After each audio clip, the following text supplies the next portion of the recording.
This is Rise and Roar podcast. For those ready to rise in faith, find their voice, and live boldly.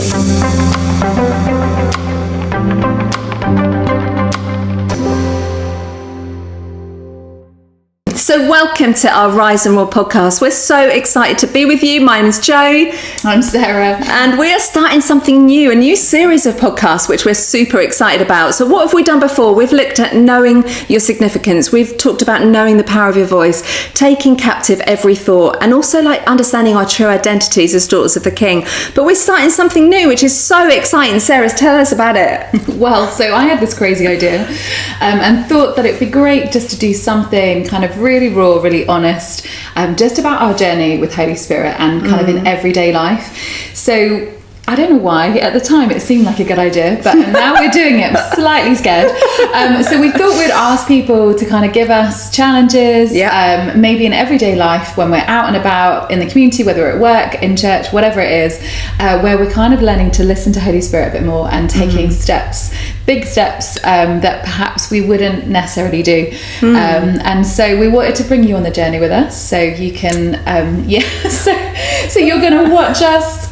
We're going to, in all honesty, I was wanting to take out some of the challenges we've been but we thought that's really dishonest, so we've kept them all in. So later today we're going to pick one out, and we're going to do that over the next week or so, and see what happens and share real honesty how things went. So that's so cool. And also going forward, we would love for you to send in things, maybe things you've done yourself or are too scared to do, see how it works for us. Who knows, but I imagine it's going to be quite a ride, so we'll see. I think it's going to be really fun. I mean, we were just like, okay, we've been on this journey of wanting to live life with the Holy Spirit more, like listen to his voice, recognize his voice, and just take steps of action, because he wants us to, he reveals the deep things of the Father to us, and he wants us to reflect Jesus wherever we go, and we want to do that, right? So as daughters of the King, like knowing who we are, knowing our identity, like we can do all things through Christ who strengthens us. Absolutely. Sarah. So we're just like, okay, we want to live life, we want to reflect and live lives that say, okay, whatever you want to do, we want to do. Wherever you want us to go, we want to go. And like for me, my fearless tattoo, if you can see it, is just, I've got a tattoo that says, I want to be fearless in whatever God asks of me. And that is like so important to me. Like I don't want to be fear of man. I want to step out and be confident and bold and just say, God, whatever you want to do and do through me, I want to be willing to do that. Yeah. And to be really honest, we're super scared. This is not like we do this every day, and like this is us pushing ourselves and taking you on that journey with us. So it will be really honest, and we'll see what happens. Yeah, this is Sarah's idea. This was her idea. So you take full responsibility for this. So that's really funny. So we just want to show like real stories, real hearts, real life, where we got it wrong, where we got it like, okay, we heard your voice, Holy Spirit, and we just want to have some fun along the journey, don't we? Yeah, definitely. So for people who don't know, I've talked a lot on podcasts, so people who don't know Sarah, tell us a little bit about you, Sarah. Okay, so I'm Sarah, or Sarah, or Saz, whatever you want to call me, and I have never heard anyone call you Saz. Do you know, there are so many Sarahs in this world. Yes. Everybody knows so many Sarahs. True. And whenever I work, I'm a nurse, and often in any kind of ward or team that I'm working in, there's multiple. So I've been in a team of 3 where we were all Sarah. Oh my gosh. So really, I answer to whatever. So I moved down from Bedford 25 years ago to the sunny South Coast, and haven't looked back. So I'm married to a guy called Earl. I've got 3 they'll all be adult children by the end of this year, and that's me really. That's so known cool. Jo we were trying to work this out. Known Jo since 1998. But probably quite vague back then, because Jo was already married. She was a bit more, just seemed like a bit more sorted. She had a house. She had a bit more sorted. That's hysterical. I just finished uni. Everyone can relate to this, right? I just finished uni. I was living with friends. I was in my scary first job, working as a nurse. Every day was, who knew what was coming through the door? We went to the same church. So, do you want to share what happened? Yeah, so we moved from Norfolk, Suffolk border to Bedford. My husband and I, Duncan, we went on a church planting, church leadership course that was over a year, and we had challenges to do throughout that year. Like I remember we had one of the challenges was we had to join a connect group, discipleship group, small group in your church, and we had to multiply that group, build it and multiply it within 1 year. So we joined Earl and Sarah's group, which was cool. So at the time, Earl and I weren't together, so I think maybe I'd started to fall for him, but yeah, we were just friends leading this group. It took him a while, so anyway, what was he like? I need to scrap that. Anyway, it's all good. But yeah, so I think Duncan and Joe joined our group. They were awesome, but they were another level in terms of organisation, just really, because this is what they were doing for their year, whereas Earl and I were kind of very much, fly, last minute, just bring things together.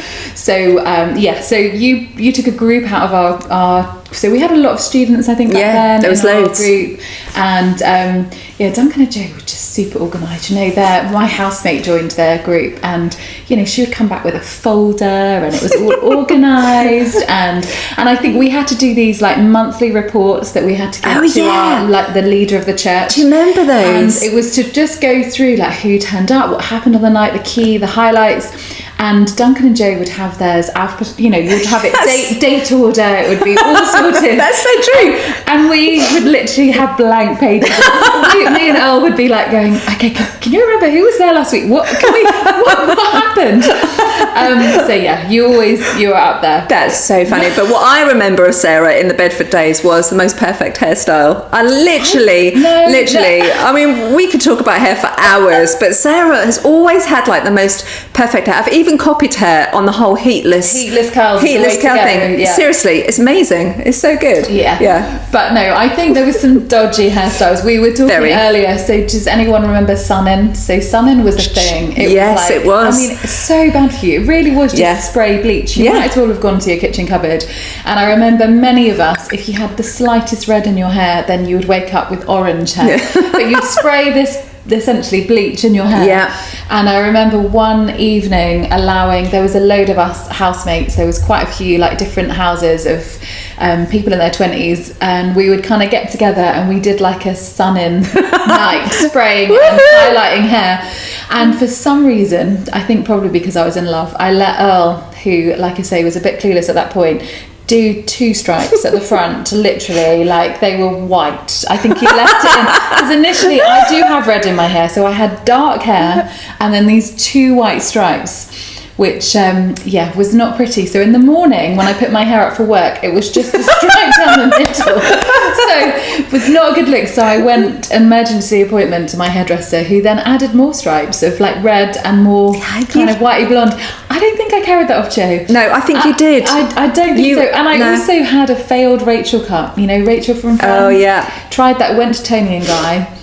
Yeah, it was not a good look. My hair did not want to stay. There was lots of short layers that then became quite didn't work. No, not good. She says that, but honestly, her hair was always perfect. I tried to copy the whole like big sort of stripe look, and I think I looked like a zebra crossing. So it was just a disaster. No, you always look glamorous. She's always glamorous. I mean, whenever you see Sarah, like glam is the word that comes to mind. She's always so beautifully dressed. She's amazing. Anyway, so I think though Joe used to cut her own hair. When I did. Joe, she had really short hair. Really short. Often lots of different colours. Short hair that she cut herself, which is quite impressive. I don't know if it's impressive, more like stupid. My hair must have looked so terrible, cutting it myself. We need to find photos for another edition. Yeah, we do need to find photos if we can find them. But I remember dyeing my hair once, talking about dyeing, and I thought I'm going to go pillar box red. So it was while we were in Bedford, and I think we had some girls over. I don't know if you were there, Sarah, and we dyed all our hair.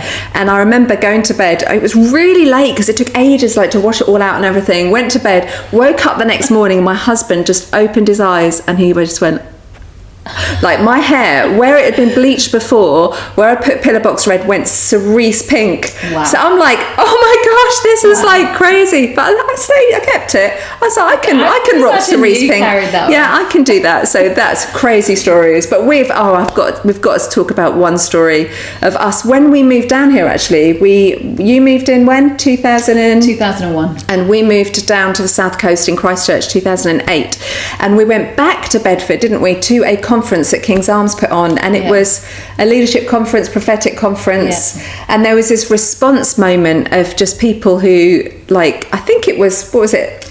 I think it was if you were in leadership in some way, maybe. Yes. But we weren't going to stand, Joe and I, because back then we were like, are we leaders? Do we count ourselves as a leader?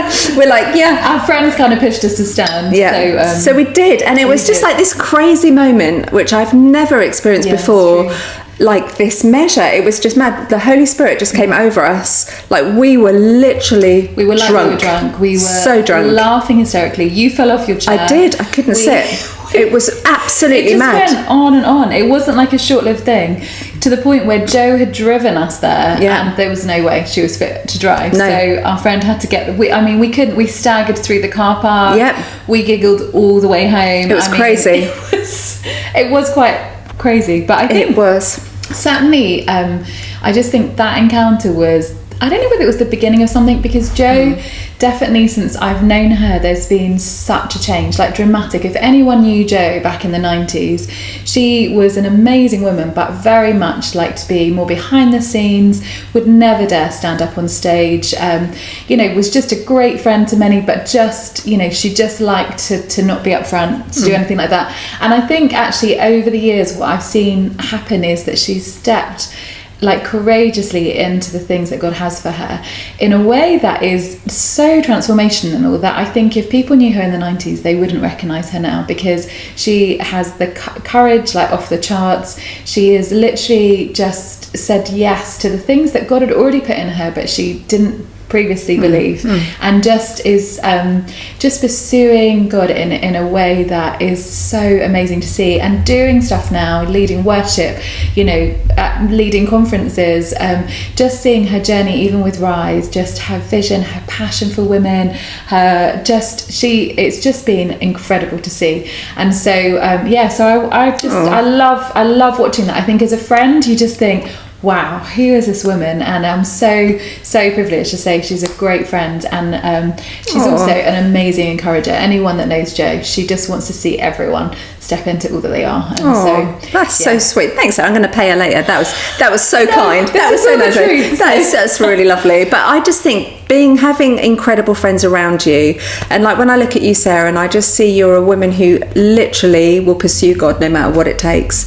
And I think you're a woman who is really real and authentic. And I love that you are so, like, we can be really close and you'll be really real about what God is teaching you, what He's leading you through, what you're struggling in, what you're celebrating and championing in, how you love your family. I just think you are such an incredible person to be around, and I thank God for friends who champion you. And I think there was one moment of when we started Rise. Sarah's been on the Rise team right from year dot. She's amazing. I absolutely love Sarah being on team, and she's so incredible. But having friends that will just journey with you through thick and thin is just like priceless. I remember our first ever conference that we did. It was online. COVID happened. We had over 200 people joining us from Scotland, Wales, Ireland, all over, and we were ready to go live. We were recording it live on the morning, and people sort of tuning in. And both my kids at home were actually taken to hospital, one at 5 o'clock in the morning by ambulance, one at 7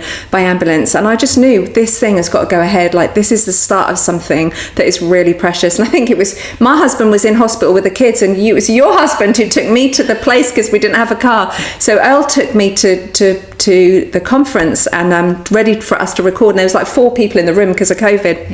And I was like, this is rubbish. Like, my kids are in hospital, like rubbish morning, like 5 o'clock, 7 o'clock. We're starting to record at 10 or something. And Sarah grabbed me by the hand. She was like, come with me, we're going to pray. So I remember we went into the creche, which was no kids because it was COVID, but we were like, we're going to stand here. I don't know if you remember it. And it was just the most beautiful moment of, we're going to call on the Lord and we're going to pray. And we're going to I just like getting friends around you who will journey with you through thick and thin, who will champion you, who will go to war for you, like, priceless. Like, I'm so thankful for you, Sarah. You're amazing. You are awesome.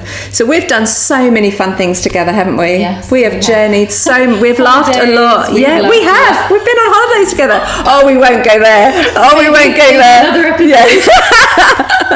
But we just want to celebrate what the idea of this podcast is, just for you to get to know us a little bit. So when we step out, and we want to be really real, really honest, really authentic, and we want to journey, like, how do you live life with the Holy Spirit, don't we? So definitely. We're going to pick out something. So we asked the Rise team and Godfest staff team to give us some challenges that are going to stretch us, that are going to, so some of these are really like, oh, I can do this. Some of these are like, oh my gosh, this is so scary. So we're like, okay. And as I said, I did want to kind of vet them, go through, just to make sure there was nice ones. But we are just going to go with this. We are going to go with this. So we're going to do this. So Sarah, because it's her idea, I think she can pick. So go on, Sarah. You can choose a really nice one for us, which would be so cool. Oh, okay. So here we go. Here we go. Out of there.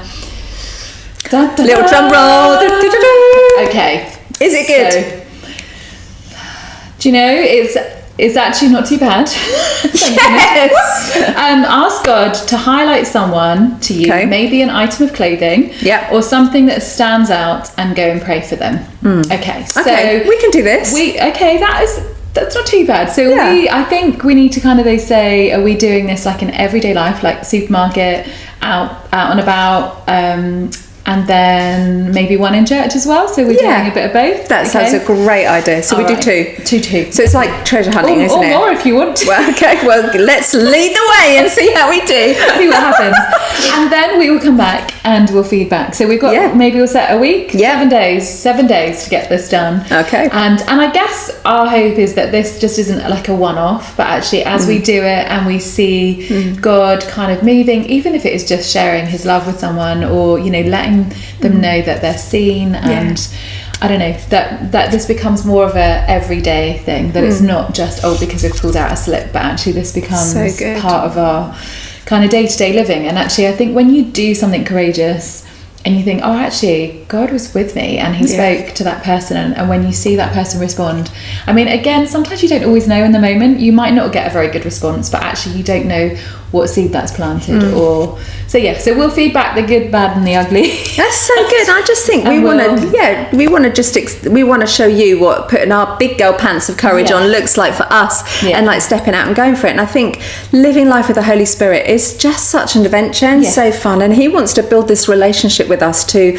so we recognize his voice when he speaks to us, because we want to reflect Jesus wherever we go, right? Whether we're shopping at Lidl's, or whether we're at the school gate, or whether we're at church, or whether we're with our neighbours, like we want to step out and go for it. And just a little plug here for, if you haven't you heard about our Rise Strengthen course, which is our 6-session online course for women, like understanding your identity, knowing what God has called you to, knowing the Father, like stepping out and releasing your raw, knowing your purpose. And one of the sessions, actually session 5, is living life with the Holy Spirit, and it's all about walking, talking, running and dancing with him, and understanding like this beautiful relationship which we're gonna try and just walk in. Is like so much fun, actually. He wants to build a relationship with us. He wants to, it's like he's our guide, he's our counselor. He wants to partner with us, which is wild. Like, you think the God of the universe wants to partner with us and like do fun stuff. So we just want to just have a go and have some fun. So that's us. So you can send in some challenges to us. Please be kind, please be nice, please be nice. But if you want to send a challenge to us, we would love to receive one from you, and just email in to hello@risebetransformed.org, and we will have a look at those. We'll chop them up and stick them in the bowl, and who knows what we're going to pull out next time. So amazing. So until next time, thanks for joining us today. See you soon. See you again. Bye. You've been listening to Rise and Roar. Until next time, rise in faith, use that voice and roar boldly. Follow along if you want more conversations like this.